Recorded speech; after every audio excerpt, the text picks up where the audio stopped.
way, Okay, great. um, so that I don't forget. I'm going to also shut off my phone, but I can never guarantee that it actually works for some bizarre reason. Uh, oh my gosh, what an absolute pleasure to be here with you to talk about this incredible, uh, well, I mean, it's just an important conversation to be having right now. The split reality dilemma, how to show up as conscious leaders in, when the world is falling apart. I had to think about it. What were we here for? And to everyone who is joining us live, we're so honored to be in your presence. Thank you so much. I'm Shawna Pelton. I'm the founder of the Quantum Shift Inner Power Circle, and this is one of our community events. And I am helping people activate their potential and unleash that out into the world. And here with my friend Ani. Say hello, Ani. Feel free to introduce yourself. Hi there, everybody. I'm Ani Anderson. I'm the CEO of Motivation Beyond Measure and the co-creator of Sensation-Based Motivation Coaching. I'm really excited to be here with my dear friend Shawna today. Yeah, yeah. So we were we got to talking as friends, it wasn't, a couple months ago, and we were really fascinated by what we were witnessing, right? It was like, go ahead, Ani, share your thoughts on. Yeah, Shawna and I have sister check-ins every once in a while, and this one must have been. I was trying to remember, Shawna, was it maybe in October? I don't remember if it was before the election, but I think it may have been. Might have been. And we were having this fascinating conversation about split realities and Mhm. all of the turmoil that we were seeing out in the world. And it was a conversation that I felt a little selfish as we were leaving, knowing that it was being left behind closed doors between you and I. And we were sharing how inspiring the conversation was and how important it was for each of us. But again, it was behind closed doors. And this is a conversation that I think needs to be had out in the open in front of as many people as possible. And so I'm ridiculously glad that we're having it today. Nice. Yeah, me too. And, both Ani and I, for anyone who is tuning in and might not know us, we both have dedicated our lives to really helping people overcome conflict, whether it's mental, emotional, relational, or physical. We've dedicated our lives to supporting people on their journey of healing and transformation.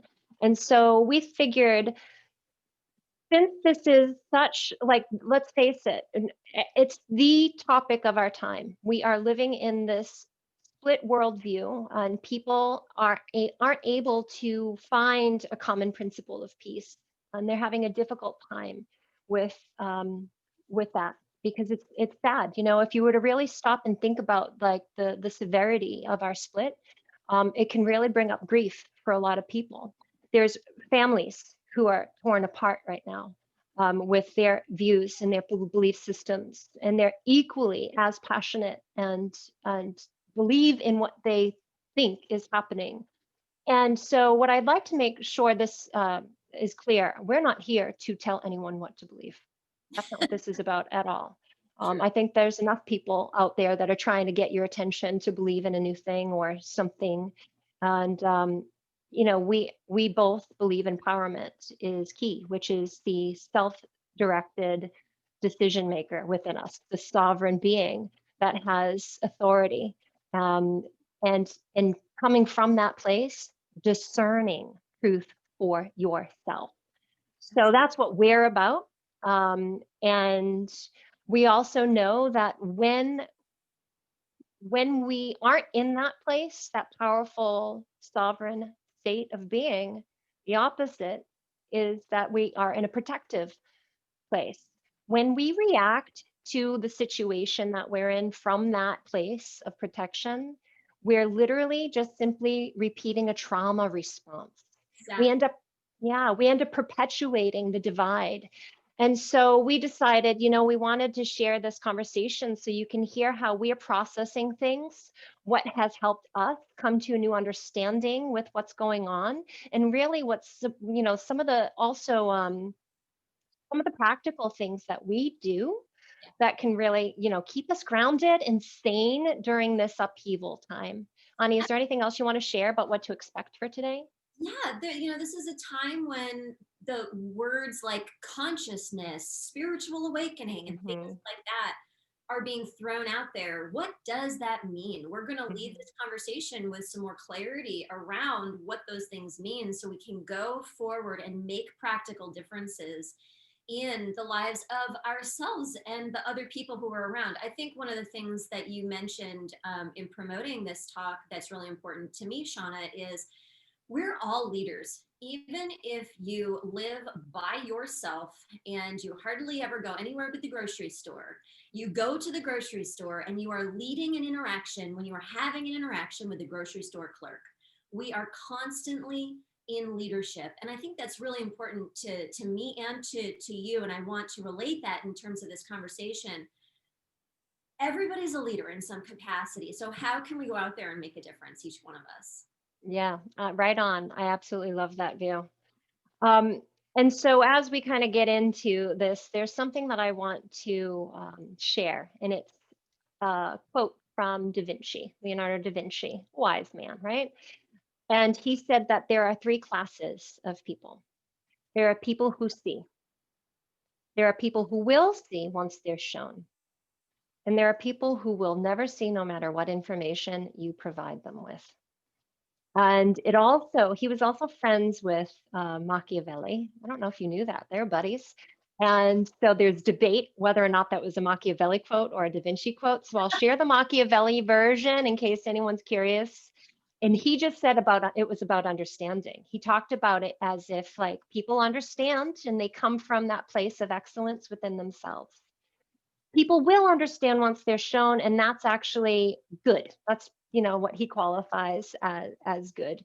And then he said that there are people who won't understand no matter what, and he called that useless. So here's my warning or my guidance here: seek for excellence, accept good enough, and avoid being useless.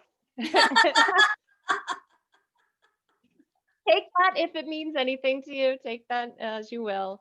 And so, again, what we're sharing here is perhaps information that actually might put a new spin on something that you understand, and that might elevate your awareness, your level of consciousness, which means it elevates the way that you see things and the way that you respond to the things that you see as well.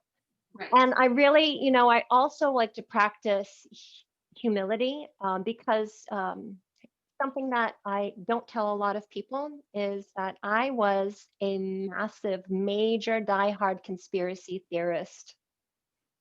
And it's like my secret in the closet kind of thing. Like I was so disillusioned, and believed in all of the distorted belief systems that that people who are in that camp believe. And I call it distorted because I have a new perspective of myself now. And I will be sharing more on that later in an article. So I won't get into it because it's pretty lengthy, my experience and my journey of having to come out of it.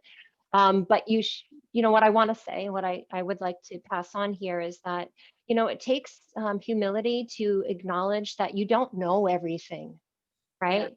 To realize that, we are doing our best, but if we don't change our position when things are really like not working for us, if we're struggling in the way that we're experiencing life, then there's something that we don't know. And it's important for us to open up so to learn more information and in order to be made right. And it's okay to be wrong. And that's the thing. Like I had a hard time with believing I was wrong. It was very, very arrogant of me. And that was like I had to come to terms with that and learn that I can, in fact, learn from the people who I thought were my enemies, the people who I really thought were like out to get me, or, that I knew better than them, or I called people sheeple and thought everyone needed to wake up, right? That was my attitude. And so it was in healing that helped me see. And so, anyway, I just want to share, like I'm curious about what's going on, and how we got here. So I want to ask you, Ani, what are your thoughts on that? Well, I want to Answer your question and also bring us back to what you just said about consciousness and waking up and like what those two things really are, because those are two things that kind of get thrown out there for us, but I don't necessarily think that a lot of people know what they're like, have taken the time to say what does that mean, Right. right? Because it takes time to say what does that mean about anything. So what does that mean about consciousness and waking up? So let me answer your question though first. You and I both, for years, have helped people to change their perception or shift their perception about things. People come to us for help, and we will acknowledge that a large part of what's going on for people who are suffering, whether it's physical, emotional, spiritual, whatever it is, has to do with the fact that there is a perceptual issue.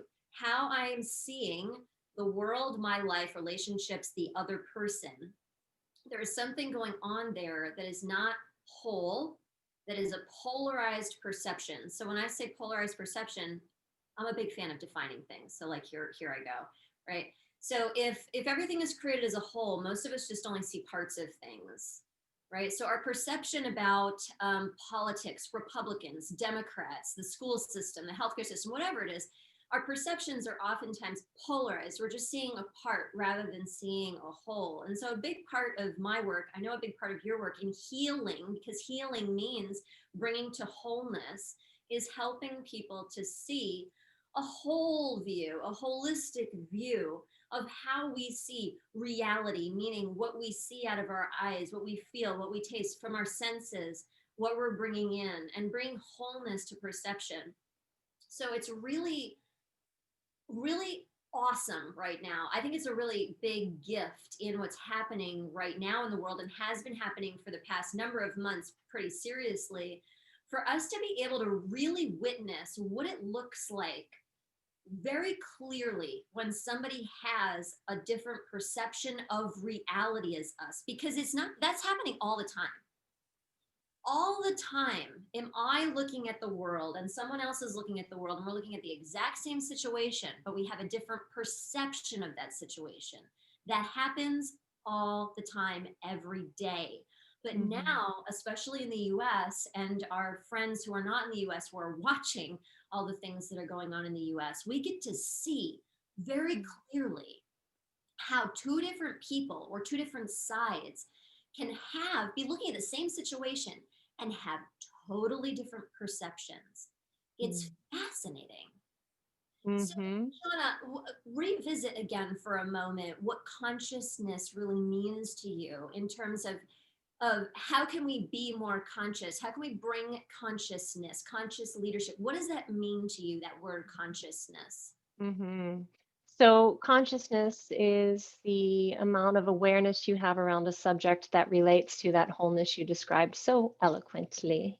And the experience of looking through that, your perception is looking through a lens of reality, if it is in fact um, kind of a biased view, or if it's tied to any traumas or dramas or distortions, it really distorts that reality that we're looking at, and we end up having a relationship with the distortion, which in fact is we're actually having a relationship with ourself.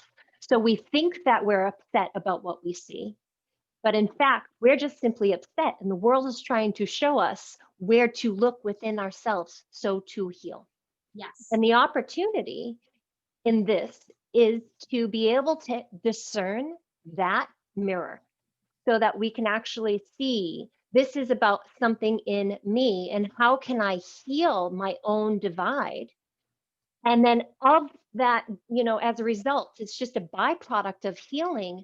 You change from being distorted in your lens to having clarity and more and more and more light. So it is about the light of our being, and how we it's an interesting thing to think about how the mind is involved, the mind, the emotions, and the body. I always bring people back to that as our complex, the energy, the bios spiritual complex of our beingness. It's the physiology, it's the energetic. There's so many components, and it's interesting what ends up happening when we get triggered by what we see. We end up separating because the instinct is to protect. When we feel triggered, we feel physiologically threatened, And out of a result, again, byproduct of nature is to protect ourselves from that which we're threatened by. But the problem is that we're not really being threatened. We believe that we're being threatened. And you can't convince anyone who believes that of otherwise if they're shut down, right? And it's Yeah, the, true. yeah, it's those who will not see even when they're shown, because the lens, it's almost as if, I remember I was walking down the street one day. So legit, I was on Main Street in my hometown, and there was a little girl holding hands with her mom. She might have been 5 years old. And she had these rainbow glasses on. And she was just like in awe, looking at the world as she walked down the street. And of course, I'm a mom, I love children. And I see her coming, and I stopped and I said, "What beautiful glasses you have." And she actually stopped to engage with me because she was thrilled about what she was seeing. And she said, "Everything that you see is beautiful like a rainbow here." And she took them off and put them on my face so to share her view with me. And I was instantly transported into this realm of beauty, and everything was sparkly with rainbows. And I was like, "Oh, everything is beautiful like a rainbow. Thank you for sharing that view with me." And it reminds me of how, when we are innocent in nature, when we are in that, at like, that nice rare state of seeing the beauty in all things, we can in fact kind of have the lens clean, if you would. But what ends up happening, and this affects our consciousness and our perception of consciousness of what we see, we end up having our traumas and dramas cause cracks in our lens, or throw dirt and get stuck energy, which literally thwarts the view that we have. And our job is to actually clean that lens and to take care of that. But we don't know that. It's not like we're taught that when we're growing up. We're just kind of going on with life. Yeah, absolutely. And so we see out there in our reality people who are saying, "You're telling lies. That's Mm, not the truth." And then the other side is saying, "You're telling lies. That's right? not the truth." Yeah. So we have two sides who are going, "You're lying." And the question that people want to know is, who's telling the truth, Shawna? Right? Hmm. The truth. And I think it's really interesting to be curious. Hmm. If I could, for example, take those sunglasses and see what they're looking at, right? Because the fact is, everybody has their own personal truth. Yes. There is a greater truth. I don't know how you describe this. I describe it as truth of the little t, which is my personal truth, and truth of the big T, which is the truth, right? I like that. That So works. it's simple. So Hmm. everybody has their personal truth, and each side has their personal truth. And the reality for one side is the other side is telling a lie. And Right. the opposite, it's the same. Right. Fascinating to me, by the way. Right. Both sides actually have the same story. Right. The other side's lying. And so we think Right. that there is no unity, but there Right. is always unity, right? There's always Yeah. another side of the story. And so our unity right now is about how somebody else is telling a lie. And I don't know about you, Ooh. I love to wake up to a new kind of unity, but I'm Yes. not going to get there by perpetuating what we're seeing, which is somebody else is telling a lie. Right. So how Right. can we wake up to the truth of the big T? How can we wake up to this greater understanding where there is unity, where we're all connected? I was sharing with Shawna before we got on the phone yesterday. I just did like a random flip in one of my books. I love Vernon Howard, and I came across this great it's two little quotes. It's actually a question and answer section that he does in his book. And so the question to Vernon Howard is, why do you emphasize the need for psychic awakening rather than a life of action? And the reason I love this is because we are in a place where we hear constantly, get into action, do something, get into action, do something. And I love the answer that he gives here. He says, it's because no matter where a sleepwalker goes, he gets nowhere. So Mm. actually asking us to wake up our consciousness, because when we do that, then the actions that we take from that place of being are going to be different.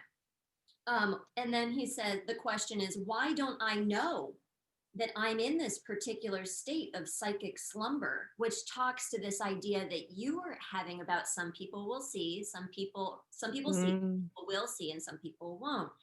And he answers, you have not as yet worked long enough to see the differences between sleep and consciousness. If all you know is sleep, you have no way of recognizing the awakened state. Mm. Everybody here who's listening to this either is a Mhm. person who sees or is Mhm. a person who is awakening to seeing, because you're having these kinds of conversations. And I think it's Right. important for us to remind ourselves that we're in that place, that we're waking up to truth. Because as Vernon Howard says, it's a practice. We need to remind ourselves, we need to catch ourselves when we find ourselves asleep and wake back up, right? It's continuing to do the work. I love that. And, it is actually an important thing to contemplate. Where am I seeing truth? Am I asleep? Do I believe that I'm awake, but I'm really still in the weeds Yeah. and distorted? And the one of the things, you talked about, it's like, how do you know? It's like both people have these different views and believe the others are lying, or duped. That's one. So you're duped. You're duped. I was like, oh my God, I thought the same about you. How funny. I just think it's wild. It is fascinating, isn't it? And so this brings me back to like the humility piece. Let's be humble enough to not ever assume that we do know the ultimate truth, so that we can explore with curiosity that which we might not have enough information about. And also, let's be confident in what we do know to be true. Yeah. So to say, I trust this. There's a place within me that feels trust. And so I trust that relationship that I have with myself. But that's only for someone to know within themselves. Um, but I actually find that it's similar to the yin yang symbol, right? When you're looking at that symbol, there's one aspect of the each in the other. And Yes. so the reality is that we both have a piece of truth, but what's not perhaps accurate is the individual's view. Just like I said, it's like the lens that we're looking at that truth. So it's about context, um, and it's also about our self experience. What's our relationship with what it is that we're looking at? And I think that that's what essentially it comes down to, is recognizing it's all about our relationship. And one of the things that brings it, home for me is my experience of trust or distrust. Mhm. So if I have distrust, based on the neuroscience, we know that distrust is located, like it's activated in a certain part of the brain, and it's different from trust. It's a completely different zip code than trust. And distrust, what it does, it sends off these chemicals that literally shut off your heart's ability to connect. And so when we close off our heart, we protect our heart from the other, from the perceived enemy, and we also stop ourselves from actually being able to open up to understand what we don't yet know. And it ends the ability to relate. So we don't really understand someone, we don't understand their point, we don't know why they say what they say or where they're coming from, and we end up dragging our feet and digging in even more into our story. And so it has to do with that, and the trust factor is actually located in the prefrontal cortex, which is the part of the brain that is the executive decision maker. So it's like the CEO who has the whole view of the entire organization, where it's like, okay, I'm going to look at all of these pieces, and from all of this information I'm going to make new decisions based on this. And I'm willing to meet you in the middle. I'm willing to come to a new place and co-create a whole new way. And that's the key. This is what it comes down to. Because I think that what's happening is a lot of people want to bring people into their side, Right, your camp. So, right? yeah. Yeah. Or they want to surround themselves with people who think the way they think. And that's the echo chamber. That's not necessarily safe, right? That's not healthy. But it's also not healthy to live in conflict. So I believe in the importance of boundaries, right? Um, but what will happen is if we can just simply let down our guard a little bit and stop remember, distrust feels like a fight. It feels like conflict within us.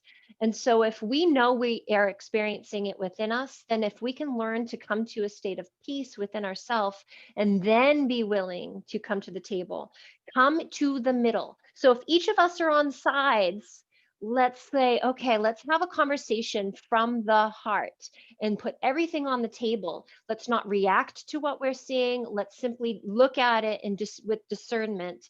And let's not settle on any one thing and say, okay, I'm going to believe what you believe and I'm going to believe what you believe. Instead, it's like, oh, we're going to create something different together. That's the opportunity here, right? Is co-creating the new reality based on what we've been through. Co-creating the new reality, and it is based on trust. I was telling you that I had a cool reading, and this is the time to do it. So here's another one. So this morning I woke up, and every morning I do a random flip of a book that talks about the truth of the universe. And here's one of them: The Science of Getting Rich. I know it's about money, but there are few books that really talk about the universal truths. And here's what I picked up today. And I'm going to tell you why it's important first, so that as we're listening, we can listen for it. Trust. We need to be in trust as much as humanly possible. And I find for myself in my own experience and when working with my clients, it's very difficult to be in trust when I don't understand why things are happening like this. And I can look out at the world and I can wonder, why are we having so much turmoil? Why are things happening like this? And when I read a truth and I go, oh, that's why it's happening like this, all of a sudden I can be in more trust. I can be in more trust when I can lean on the universal principles. So listen to this. Do not waste time thinking or talking about the shortcomings or wrong actions of plutocrats or trust magnets. Their organization of the world has made your opportunities. All you really, all, wait a minute, all you get, there we go, all you get really comes to you because of them. Do not rage against corrupt politicians. If it were not for politicians, we should fall into anarchy and your opportunity would be lessened. God has worked a long time and very patiently to bring us up to where we are in industry and government. And he is going to write on his work. There is not the least doubt that he will do away with plutocrats, trust magnates, captains of industry, and politicians as long as they can be spared. But in the meantime, behold, they are all very good. I love that. When you hear Is that that, Wallace Waddles? Wait a minute. yeah, What's his name? Wallace Okay. Waddles. Yeah, he's When great. you hear that and you can absorb, like, oh, we need politicians so we don't fall into Yes. anarchy. All of a sudden, I think we can relax a little bit more right into this idea of trust, like you're talking about, so that we can, again, like you said, co-create a new reality. But we can't do it when we're, holding our swords and our spears. Right. Right. We also can't do it when we assume that it's any one person's responsibility. So like there's leadership isn't about like, all right, who's in charge, who's going to be making the decisions. It's like who is literally supporting the continuation of our culture, if we want that culture to be continued, or who's bringing the voices of the people. And that's what we're hearing the voices, and we're looking at, all right, no more of this thing, no more of the injustice. We're ready for better. We Yeah. really are. And so it's there's Mesopotamian and Hopi prophecy myth, or create. It's the creation myth, And they say that there's cycles in time, of course. That's not just unique to the Hopi, but it is about the birth, the death, and the rebirth of a world. And so, according to the creation myth, that this has happened 4 times before, that we're entering into the fifth, and according to their prophecy, the final stage of our experience. And when things come to that death process, everything comes up to the surface. Why? What is death? In alchemy, we look at how it's the dissolution of elements that are being purified. Everything that doesn't work for the new world, so to speak, according to this prophecy, is going to be shown to us. We're looking right now, literally, it's all the stuff that boiled up to the surface. We get to see our garbage. And instead of reacting to that garbage as if it's our problem that we have to solve, it's instead awareness of, oh, this is not working for us. We can't take this with us into the next generation, into the next stage of our reality. And the other thing that, according to the Hopi myth, and this was actually part of their warning, because they said this is happening right now, by the way, like we are literally living in this new world's recreation. And so we have to be mindful, like they said, that what's going to happen, they did call it the split. They said that there will be people who refuse to move into the next what did they say? I can't remember the language they used, so I'm going to use my own language. Please forgive me if it doesn't match the exact quote. Um, into the next level of consciousness. If people refuse to elevate their level of consciousness, then they stay in the old world. And this is the crazy part, according to their prophecy. They won't realize that people have moved on. Yeah. They will stay in that conflict and they will perpetuate that conflict, and that will be their reality. And it will be important for them because that's part of their soul's evolution, their soul's journey. And we have to recognize that that sometimes is just the way it goes. It's like we can't save people from that. We have to acknowledge, like, we're all on our quest. Everyone's unique in where they are. Their Yeah. soul's journey is different. And so if we can accept that not everyone's going to want to change their perspective and experience the next worldview, whatever that might be, it's okay. It's okay. But Yeah. to stay true to that, which is what you know is within you, your innermost nature wants to evolve, wants to grow. It's part of the process. Yeah. So understanding and knowing that we're going to live on a planet where there are people who are experiencing a reality that you're not experiencing. Like that, I Yes. think, is really important. It's not like our job is to wake everybody up so that we all Mm, agree and that we right. all see the same thing. Like that's not what we're going for. So Right. like you were saying, it's about our own private soul journey. And of course we want to help people. Of Hmm. course we want to help people. So help people and Right. try to understand people. Ask Right. intelligent questions of other people. See Right. if you can see through other people's lenses.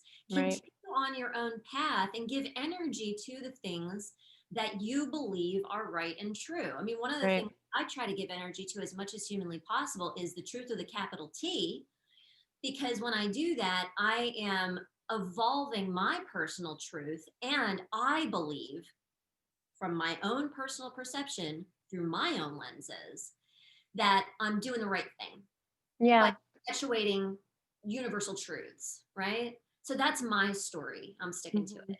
And That's you. I believe that it involves my own personal soul and can really help those two. Right. So what I'm saying from a practical standpoint is, like Shawna was saying, pay attention to your own journey. And as you're going to be interacting with others, be curious, ask questions, assume humbly that you don't know so that you can see, hopefully, maybe, I mean, what a blessing, really, to see through somebody else's lenses so that we Hmm. can use that for collaboration, right? Absolutely. Yeah. And also, like, that reminds me about this. this new, because of these polarized extremes, there's fear that's getting brought up. You know, people are truly afraid for our damnation, like we are going to hell. Like there's this, like that's the scariest outcome for a lot of people. Like in their worlds, that's what they think is happening, or in their Yeah. worldview rather. And so what ends up happening is it causes people to evangelize their Yeah. views and like bring people into their camp. And I think that is you know, one, a danger, a position, a dangerous position for someone in leadership, because it assumes that the person that they're bringing into their side doesn't necessarily have their own inner compass and know their truth. And it causes dependencies. It's like, I need you to tell me what I don't know. And you know, there's you know, what we share in common, Ani, is that we each believe that within each of us is that sovereignty.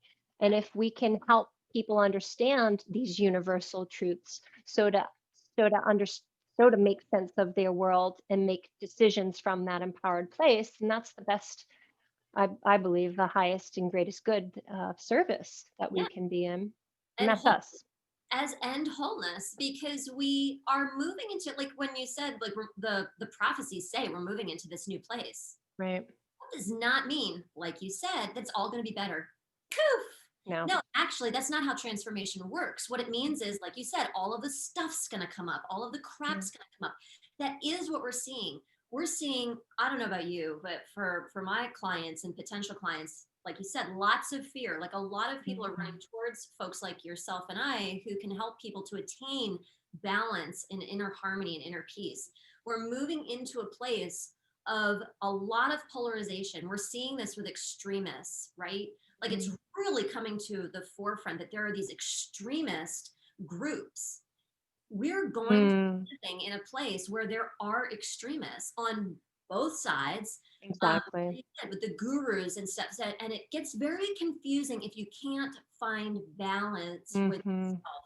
So really seek to understand, and also seek a place of balance where there are going to be polarizations, Right. lots of them, lots and lots of them. So seek balance within yourself. Right. And balance isn't stagnant. Balance is very like fluid, right? So it's like one day I'm balanced in this camp, and the Yep. next day I'm balanced in another way. Yeah. So it's this interesting dynamic, because life is not stagnant. We have to always be moving and being flexible enough to be able to reposition ourselves. So Yeah. when new information comes in, we can change our mind without rigidity, or we can discern with that, from that place of certainty, and say, Yeah. yeah, that's not the information that I need. I've already contemplated that and I've come to a new decision with that information. Yep. Yeah, that flexibility. I love that you're saying movement, because you and I both are proponents of holistic intelligence, and movement is a part of that. Our bodies are a part of that. Energy is moving. Our emotional content in ourselves is moving. Our cells are moving. We are moving beings, and so should our perceptions and ideas be open and fluid. It's so healthy. Absolutely. You know what this reminds me of?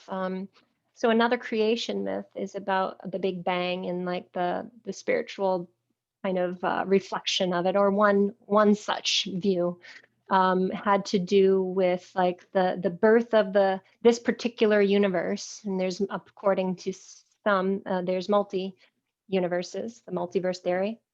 And so the birth of this universe, that came through like an orgasmic state of exploding out to give life to what we know as creation.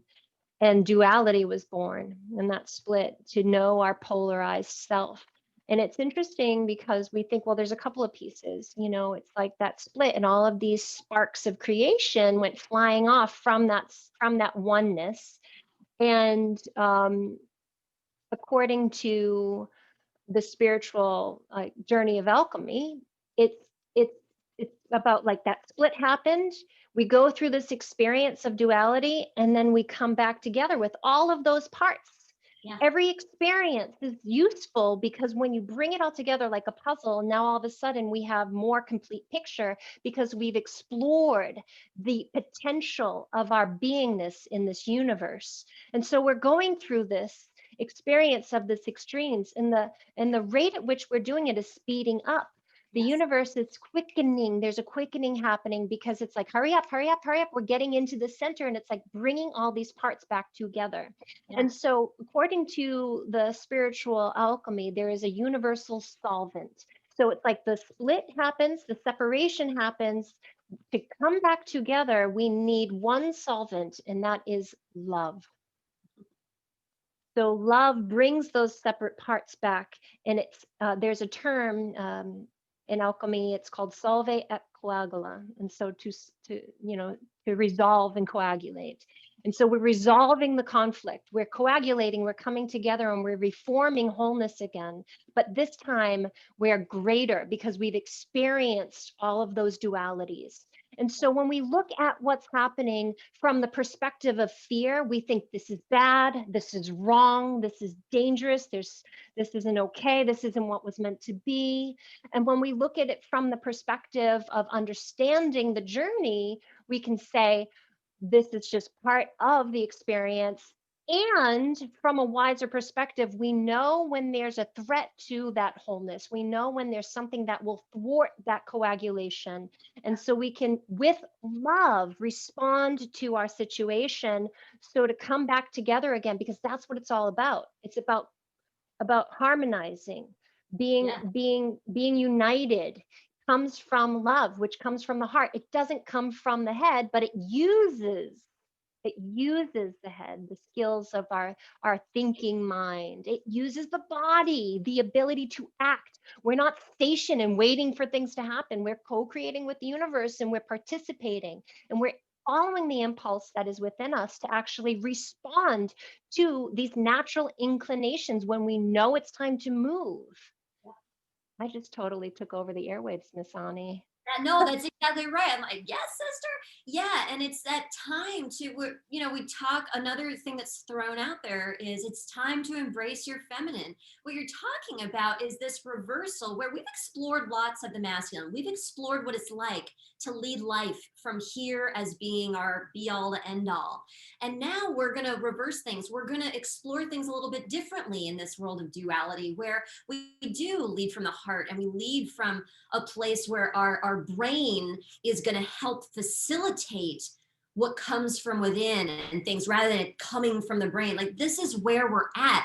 And I hope that other people are excited as well to go into that exploration. One of the things that I work with my clients all the time on is not running away from anything that you're feeling, because it's not time. Right, If you're afraid, be afraid, feel it wholly. Feel every right. sensation that you feel in your body. If you're having a fabulous time and love the experience, be with it fully. Every single piece. It's time to reclaim every single piece. So if there's anything for anybody who's listening that you're running from, take a look at whatever that is. Stop, be with it, let it move through you, so that you are Mm, reclaiming every single piece, like Shawna was saying, and then you can bring it in. We can't truly find that love until we have an understanding and compassion for ourselves in any of those facets of the human experience. We're human. Feel it. None of it's wrong. It's mm. all to be explored. Right on. It's not wrong. So I'm just curious, what is the predominant feeling? If people who are joining us live or even in the replay, and there's in the comment section, what do you think the predominant feeling that you're experiencing is on that spectrum of ranges of emotions and levels of consciousness? And it's okay to have both and. So like Hope. I experienced anger Yeah. during this insurrection that we went through here in the States. And I also experienced a sense of understanding and trust for the process and compassion for those who were involved. So I had both Oh, yeah. and I think it's okay to leave room for both. We're very multi-dimensional beings. We can't just limit ourselves to one thing. So go ahead and type in the comment. I would love to hear what your thoughts are, whoever's joining us. So you can, again, type in the comments and tell me, what is it that you're feeling predominantly about this time that we're living in? and we'll just wait for that to come in. While we're Uh, waiting for some people to share their experiences, Shauna, can I share something that I've been noticing? I've, please. I've been noticing a lot of people experiencing anxiety. Yeah. And I In just what form? How's it showing up?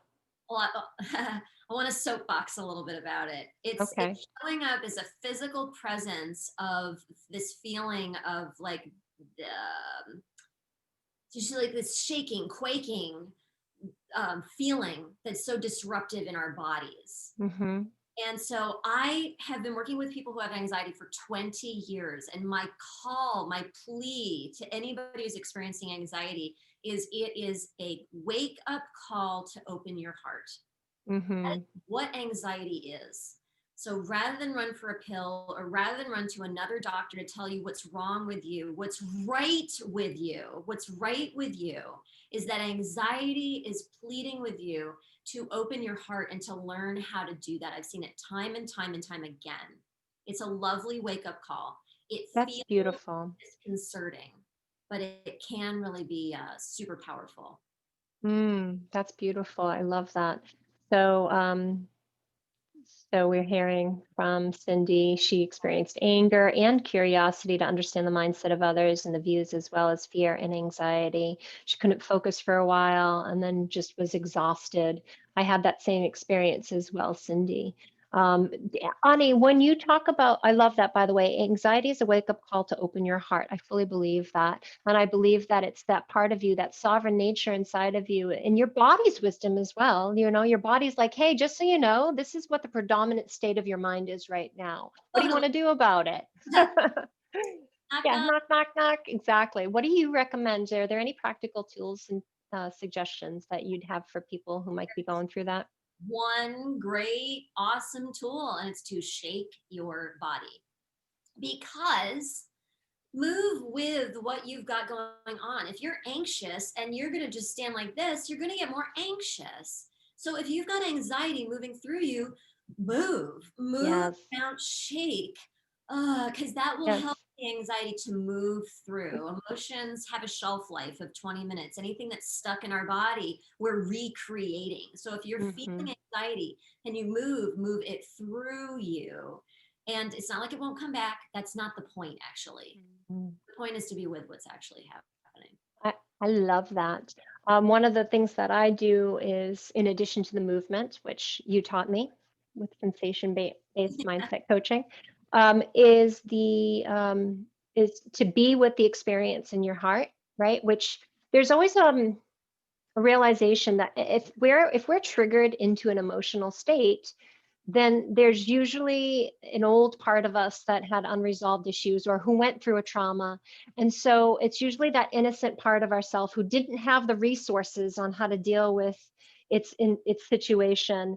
And so it's almost like that part gets activated. So what I love to do is literally be present with that part of me. I have a quantum shift process that I walk people through, and it's literally just about seeing yourself in that state that you felt that way. The first time you ever felt fear, the first time you ever felt uncertainty, the first time you ever felt whatever you were angry about, whatever comes to mind, and literally have a conversation with yourself from your heart, to be compassionate with yourself and be okay with like feeling the feelings and not letting it not making yourself be wrong about those feelings, or not trying to make them go away, where it's like, I need to make this go away. It's like, no, let's listen. You know, there's wisdom in this. Let's listen, and being grateful to that part of you for communicating in that moment.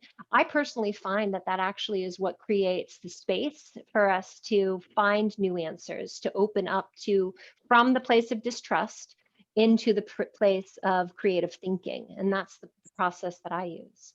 I love that. So Shannon's sharing that she's felt fear, nervousness, and grief and Hmm. expansion, and learning how to feel it all and trust and be Yeah. with it. And that's what you're talking about here with that being with what you feel like that, Shauna.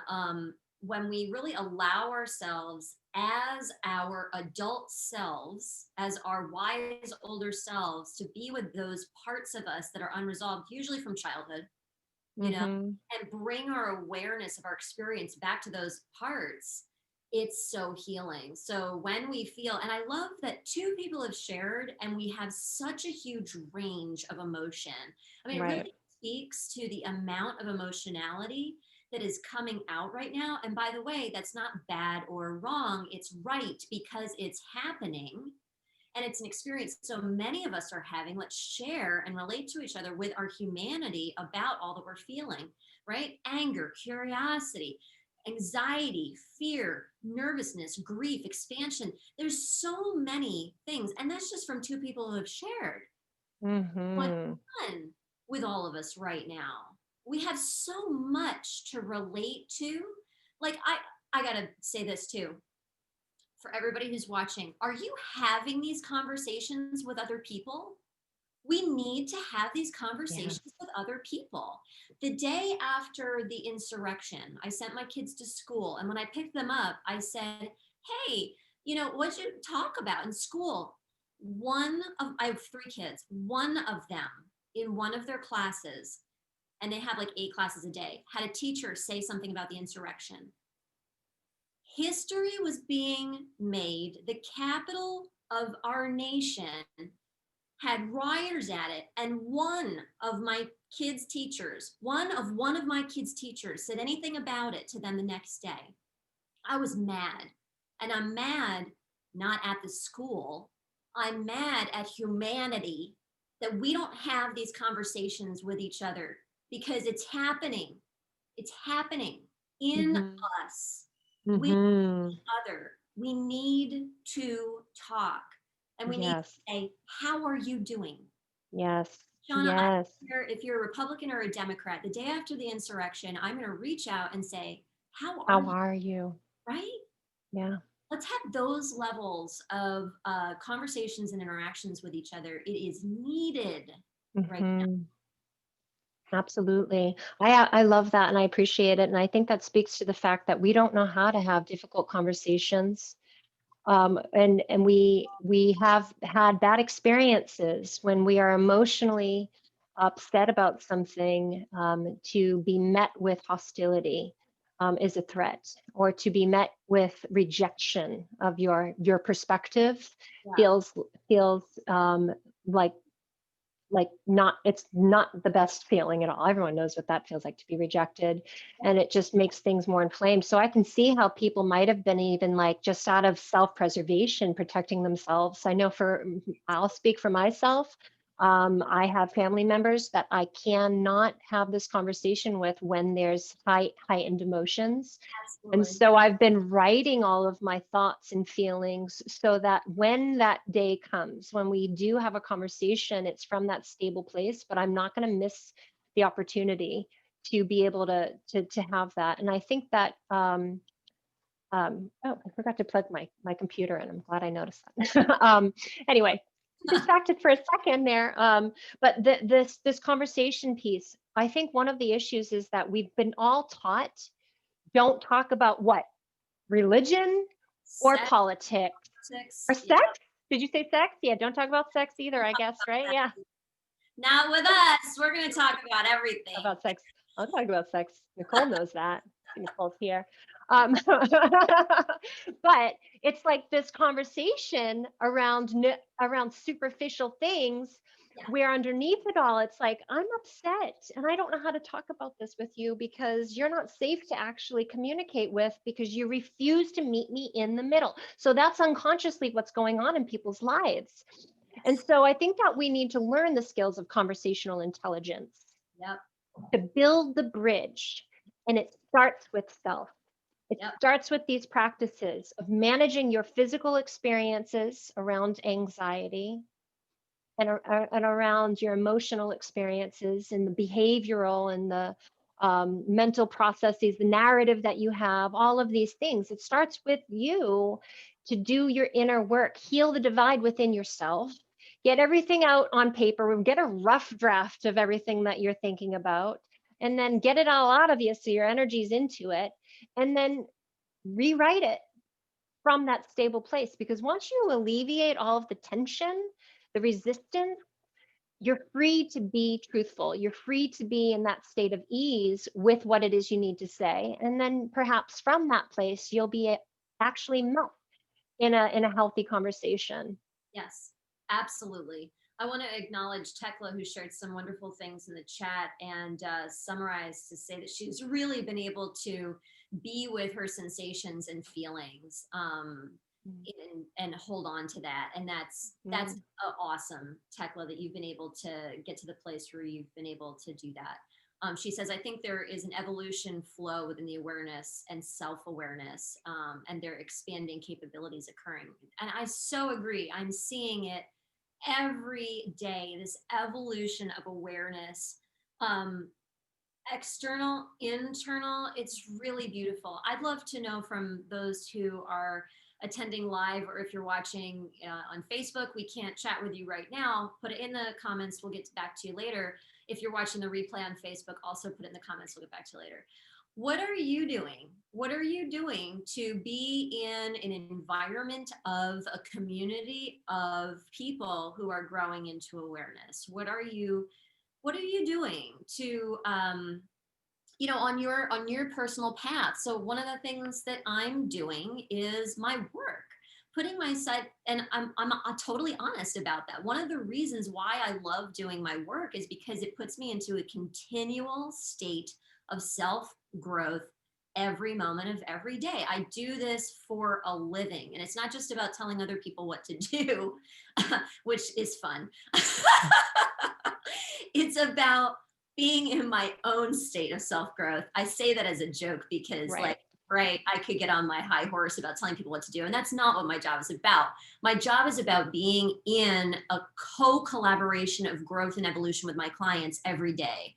So I Right. do that professionally. I'm also reading books. I have some courses that I'm taking to continue to evolve my consciousness. I'd love to know from the people who are here live, or if you're watching on Facebook, what it is that you're doing. And I think, Shawna, you have some things to share about that as well. Yeah, for sure. So I actually, what's interesting is, so after the pandemic hit and we all kind of got sent to our room to think about our lives, um, I had everything that I was blocked on before 2020. Because at the end of the year, I was like, what's coming through me? I can't understand it. It was almost like I was in conflict over my own, like, birthing this new version of my business and service. And as soon as the pandemic hit, boom, it all became very clear to me. And I ended up just going into building mode and created an opportunity for people to come together in conscious community. So people who are spiritual seekers of that truth within themselves, and they want to learn these universal principles. So to be able to discern for themselves, and then actually have a right relationship. What I mean by right relationship is that, when we are in our state of sovereignty and from that place of our power, we can show up for our challenges in a new way.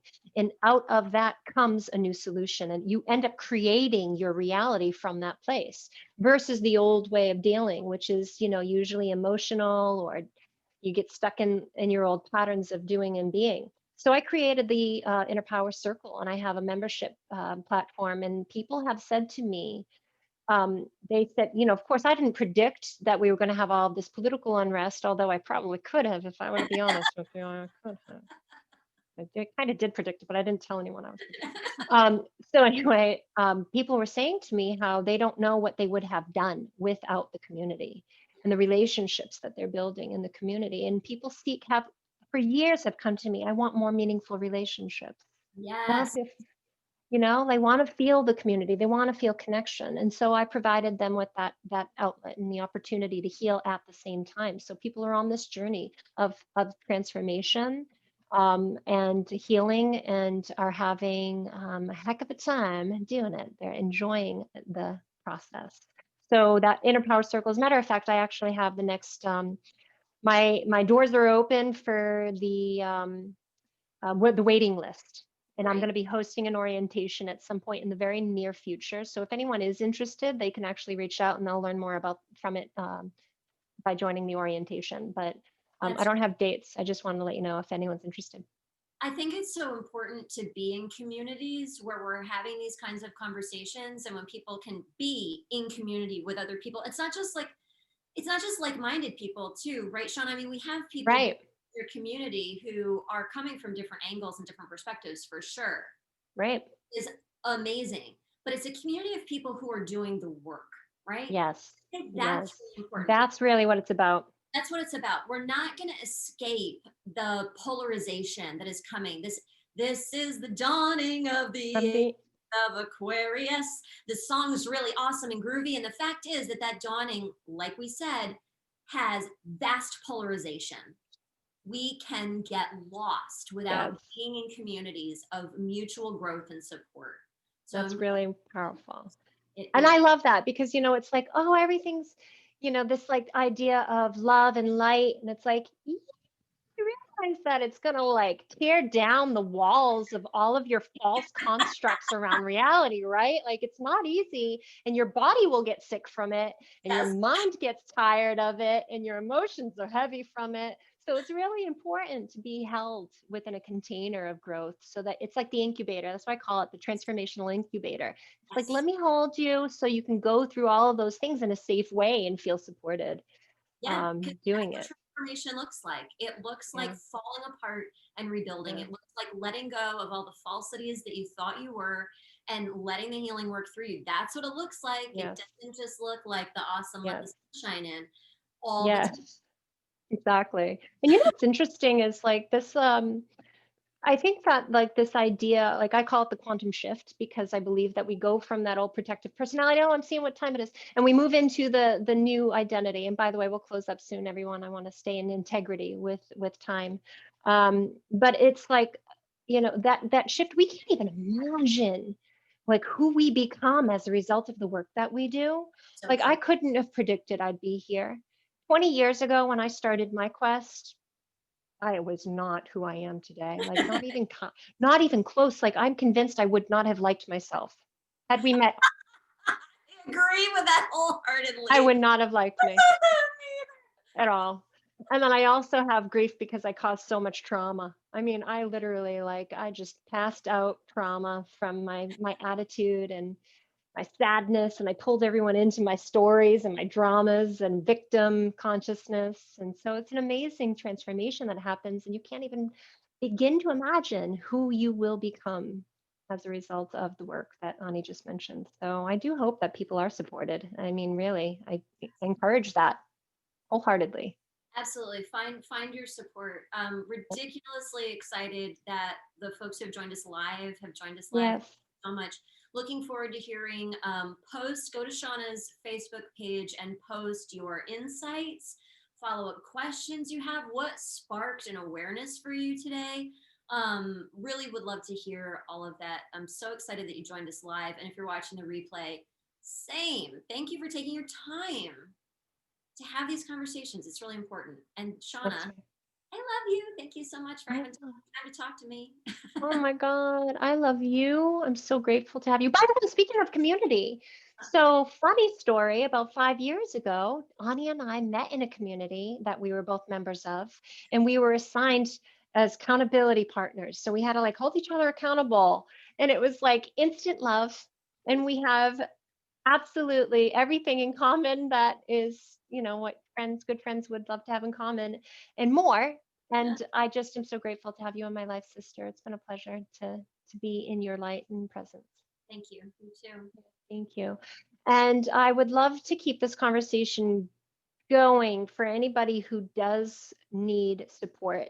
Like if there's real, like, if you're stuck on something, there's real conflict in your life. Ani and I are in service all the time to this degree. So how can we, Ani, what would you like to say? Like, how can people find us should they want more information or support? All hanging over in Shauna J. Pelton's Facebook page. Go over there, tag us, let's talk. Okay. Yeah, I think Okay. that's the thing to do.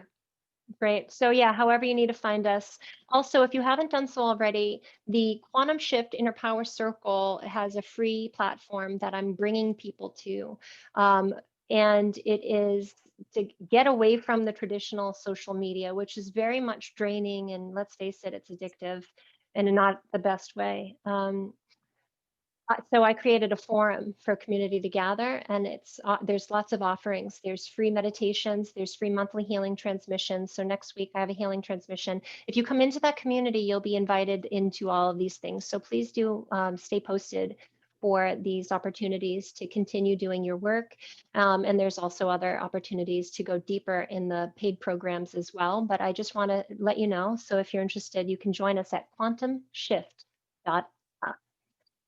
And so with that said, I want to thank you all for your time today and for bringing, you know, well, for joining us for this important conversation. Thank you, Ani, for bringing your light. Shannon, I'm glad you enjoyed it. Thank you so much, everybody. To I everyone. hope you have a wonderful day, and we can do this. We're in this. We'll get through this. This together. That's We for sure. We got this. There's hope. got it. There is hope. The light wins. Newsflash, the light wins. Spoiler alert. Love you all. Have a fantastic day. Hi, everyone.